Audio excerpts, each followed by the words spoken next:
It is 25 minutes after the hour, it being a Transcendent Tuesday. We welcome Dr. Don Clark to the program today. Don is a biochemist and a member of the board of Creation Moments and just a good friend of the station. Don, we just had our 15th anniversary on July 11th here, and you've been with us for, 13 years of that, I think. Oh, really? Okay. Yeah, Yeah, I know wow. we've been He's a together for veteran. Yeah. quite a number of years. That's a long time.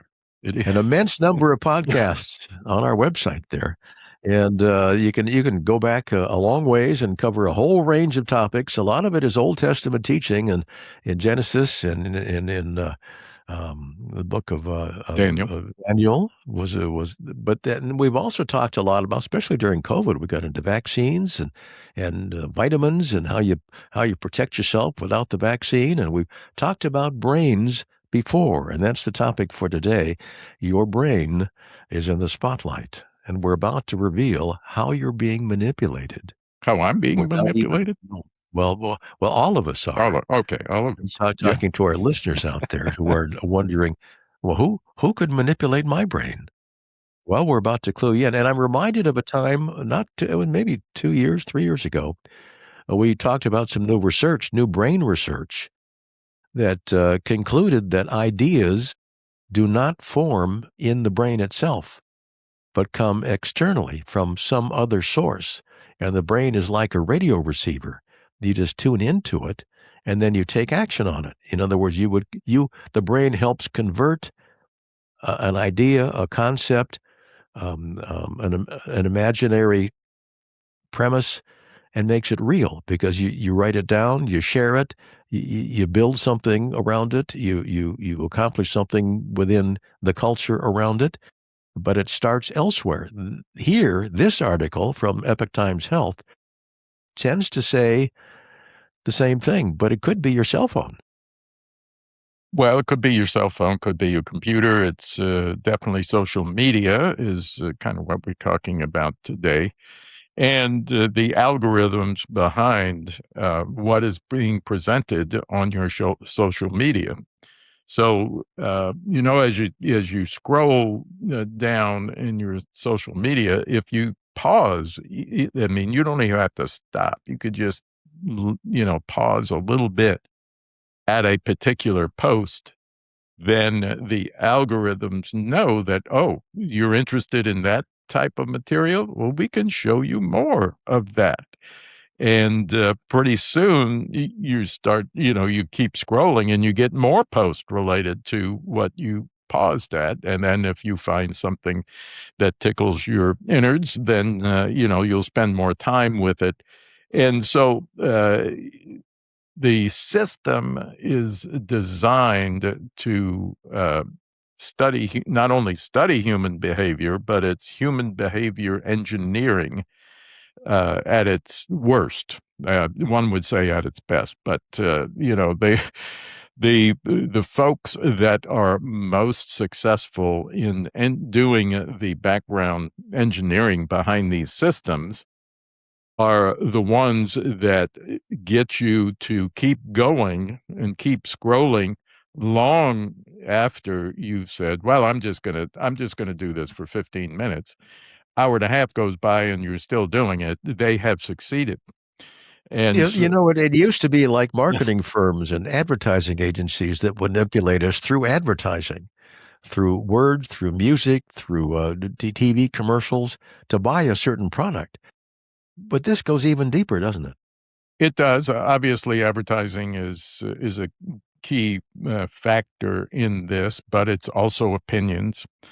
Social media doesn't, and Google for that matter, doesn't pull any punches when it says it can manipulate the results of a poll or how people vote by what is presented in social media and the content that, they're reading. So we've gone way beyond what television used to do and the commercials used to do. See, the commercials, I remember when I was working for a pharmaceutical company, and the marketing department would come up with their new ad for one of our products. And I'm saying to myself, man, this is pretty flashy as far as there's images being shown for a brief second, and then another image is shown, and it's really you can't concentrate on any one particular thing. And I commented on it, and the guy that was actually presenting it saying, well, yeah, the research has shown that those brief flashes gets embedded into people's minds a lot better than had it been just a image that was shown for a long period of time. So it interacts with the brain, somehow, and your brain then um, it- maybe spend some time pondering what you just saw, and you don't even know that that's happening, but it influences your buying habits. And we have now taken that same sort of concept to the extreme with social media. And so you can, it used to be social media was just your friends and the people that you've linked with and their content. And that then, they couldn't make any money off of that necessarily because it was free. But they got you hooked with social media and checking up. I wonder how my friends are doing.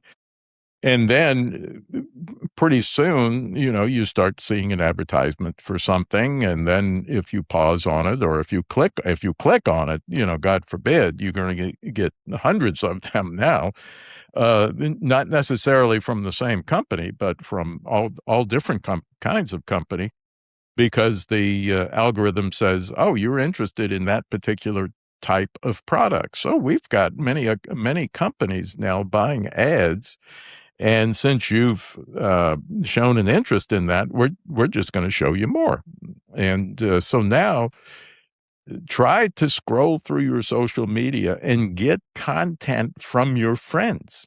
I mean, it's rare. It's like, I've been on many a website where I've just looked, maybe even checking a news story or something, or maybe I subscribe to something, and then all of a sudden my email box is filled with not just that, but other unrelated things start flying in. yeah. And So it's they're it's a little obviously irritating. Yeah. Yeah. they've done it with email, and they've perfected it with the social media. And if you do a Google search or any type of search on a particular subject, it's going to show you all kinds of related information, and that will probably show up in your social media scrolling as well. And probably instantly, because with AI's help, a whole lot of numbers can be digested rapidly and reported to whoever is reading them. So this could be virtually instantaneous. Yes, it is instantaneous. And so you ask the question, well, how do they know it's me? How do they know that? Well, they have your IP address for one, and they have what type of computer you are using at the time, what the name of your computer is. And they just target. So whenever that computer's online, they know that, oh, Don is online. Don is interested in this. So we're going to show him more of this. I've even gone further than that. I've supplied my picture Boy. and and a variety of pictures so that these people who are watching for me can know it's really me. Yeah, Could be Now he's somebody besieged else. with modeling agency emails too. Yeah, So. yeah, that happens a lot. People who want to be stars, that sort of thing. I just read through this article that's on the LA Times, and I wonder if it requires a younger, more malleable brain, because I'd like to think that I'm still running my own life. Maybe I'm not, but well, it depends on how much time you spend on social media and how much time. and I spend a lot of time on emails because I get thousands of them a day, and I've got to sort through them because maybe there's one from my business I need to respond to. So I don't spend a whole lot of time with social media, but even, you just saying, well, let me just check to see if, my friends have posted anything. Yeah, half hour later has gone by and it's like you're doing more than checking. You're hooked. So Yeah. you've Oh, yeah. got to Yeah. you've got to identify that. Now, I think the older class, the older, members of our society, of which we are them, may be more immune to this type of thing. I don't, because our brains are older and we have been trained in being able to focus on information as opposed to needing instant gratification. The We actually article read did books. say that younger minds are very much more malleable, and it causes problems with the developing minds. It causes, extensive screen time has been linked to impaired brain development, for example, and potential early cognitive decline. So this is not, it's more than just spending time on, social media. It's actually causing probably chemical changes and Is it similar, rewiring. Don? Is it similar to an addiction? It is an addiction. And Really? because this is what happens as you find something that catches your attention, a little bit of dopamine is, secreted and your brain kind of lights up. And it's saying, "Oh, that is positive, and I'm gonna do more of that." So, subconsciously, it is addicting you, and the algorithms are designed, for this, is addicting you to keep going. Well, you used the word subconscious, and that's paramount here because you don't know it's happening. You don't know what's happening, and it's What does very it take deceptive. to bring you to your senses and put your defenses up? I mean, people have found out how to work around your defense systems. And they have found out what, lights your buttons. And so this is very much addictive. It's an addictive behavior, and they're programming young folks in particular. But, we adults can succumb to this too if we're not careful. So that the younger folks now being programmed into this type of behavior, that is, I need information. I need it instantly, and it's got to be just really short because my attention span is short. I haven't learned how to develop attention spans.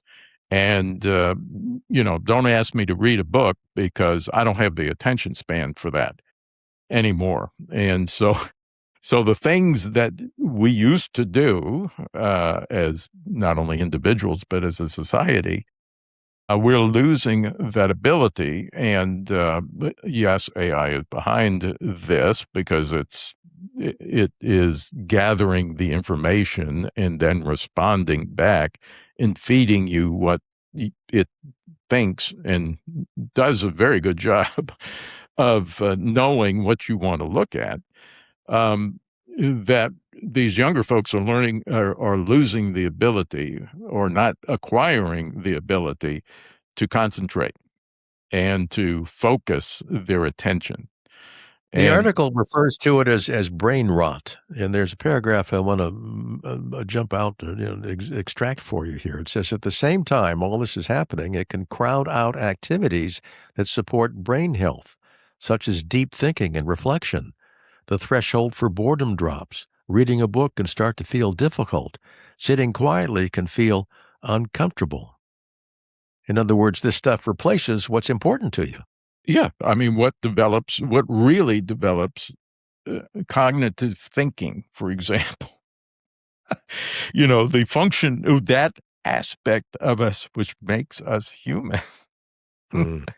is the ability to reason, the ability to dream, the ability to, to create art, for example. those abilities require the ability to meditate. The concept of meditating on the Word of God, kind of goes out the window because you don't have the attention span. You can't sit alone because you get bored and your mind starts drifting and you can't focus on just one scripture verse. That you need more stimulus. Your brain has been rewired to need stimulus constantly. Now, if you need stimulus constantly and you can't sit still, for a moment, what is that doing to the rest of the body systems? Well, and this article doesn't bring it out, but it wouldn't surprise me that the younger generation coming up, we're going to see higher degrees of heart disease, greater anxiety. We know that these folks have greater anxiety, and probably diabetes. And so we got greater, probably, it's going to affect your physical body. God didn't design us that way. God designed it. He put us in the garden in the first place. And he obviously gave us everything that we needed. Now he gave us a job, which was tending the garden and picking the fruit, off the trees and the nuts and things. And that's what we had for food. And then, of course, when man fell, he said, by the sweat of the brow, thou shalt eat. Well, you're not doing anything productive if you're just scrolling through social media one post after another. What are you doing that's productive? What are you doing that is providing food for the table? And the answer is absolutely nothing. And so if that is the case, extending that you have a whole group of your society that is doing this and that are not productive. I've seen reports about many employees who spend most of the time doing exactly that, on the cell phones, on the computers, looking at social media, and not producing for their employers. So it gets to be even an economic thing for those who are trying to earn a living. What happens to the individual? Mm-hmm. The individual begins to say, I deserve, not to work. And I deserve the state take care of me because I was born in this system. I mean, I deserve. So then you get a shift in your political your political thinking, and you shift more to a socialistic state as opposed to a capitalistic state. Speak to what this means about us having been blessed with being made in the image of God, because that enables certain things for us, including creativity. This works against that. It very much works against it because we are producing people that just want stimulus all the time, and if they lose their ability to think deeply and to analyze and to be creative, then we're losing a character of God, because God is the creator. He created us in his image. That means that we too are creative beings. We too are artists. We too, can communicate with one another. Well, if you're spending your time on social media, you're not communicating with anybody, really. I mean, no live person. Even when you are with a group, you're driven to go to that phone or go to that electronic device to be stimulated again by the I social can't tell you how media. many times I've sat in a restaurant and seen a table someplace surrounded with people all on their cell phones, not talking to each other. Yeah. And What we've is this? seen that, and it is a big problem in families that have allowed their kids to get on, social media, and especially at a younger age. You're not communicating Some with your kids, you're not communicating with the family, and the family structure falls apart, and you're creating a group of individuals that are self-oriented, that it's all about me and it's not about my neighbor, which is Mhm. contrary to the word of God, because God wants a relationship with us, a relationship. He wants a relationship with us. And if we're spending all the time on the social media, there is no relationship. How can one become a good steward, maintain being a good steward with that new mindset? It seems to me it compromises almost everything that's important.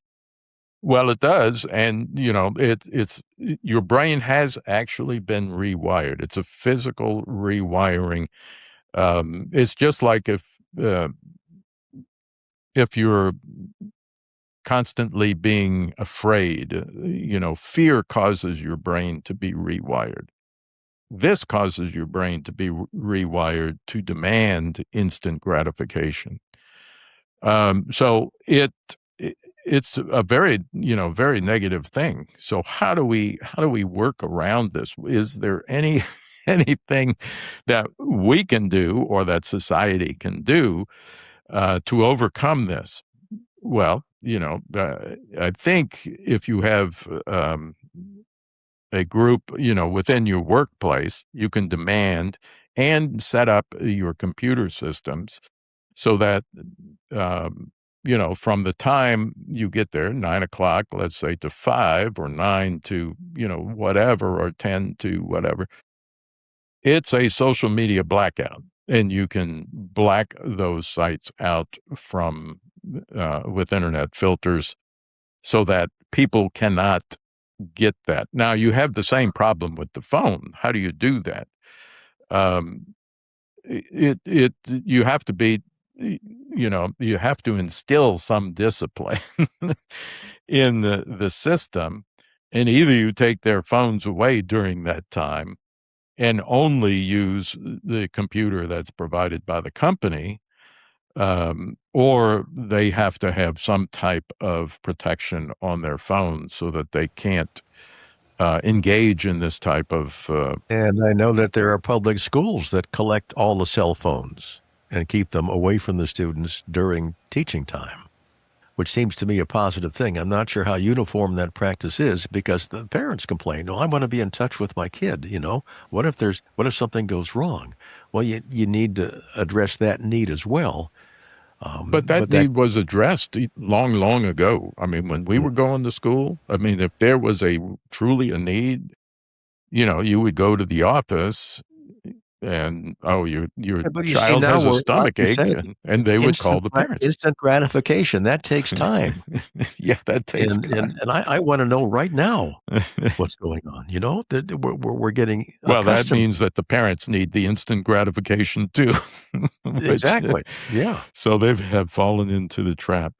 Yeah, it's it go we need to go back to simpler days, and do things that that made sense, because if you develop a group of people, especially those younger folks coming up, that don't have the ability to reason, that don't have the ability to figure things out, that's going to be a major blow to society. How do you create anything new? I mean, if you can't concentrate, how do you design anything? Oh, we'll just let AI design it. Well, somebody's got to design the AI to be able to design things. Where are those folks? It it is a social problem that we need to address. The whole AI question reminds me of Frankenstein. You build the monster, and you work on it, you get attached to it, and then at some point it turns on you. Yeah, and it becomes alive, and you say, "Success! I created, life." Mhm. I mean, you didn't really create life because you used parts from other people in order to create And of course, it life. was fiction, but it's a parallel Yes, it to is. what's happening here. And the same argument applies to the politics of the moment too. There are people working hard on Frankenstein, and they don't understand the danger. Mhm. So the same logic applies throughout the culture here. And if we could just get rid of cell phones have been a bane, maybe a boon, but also a bane.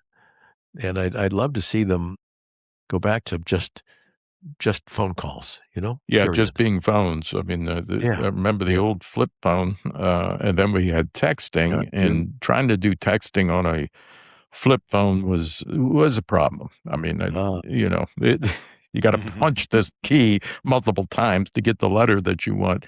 Yeah, That wasn't going yeah, to work in the long run. So, I'm happy, I'm glad for the smartphones, but they have to be used in a smart way, and a lot of these, I mean, obviously, you have access to the internet, you've got access to social media, you got access to all kinds of videos, and,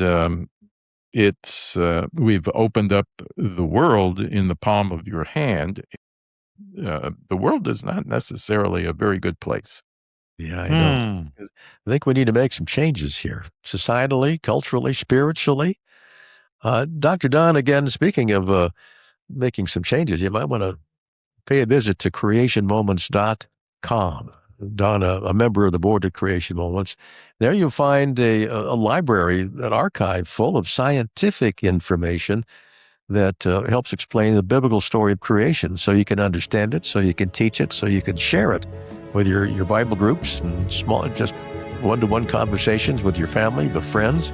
It's an invaluable website, good looking website, and it's easy to work with. creationmoments.com.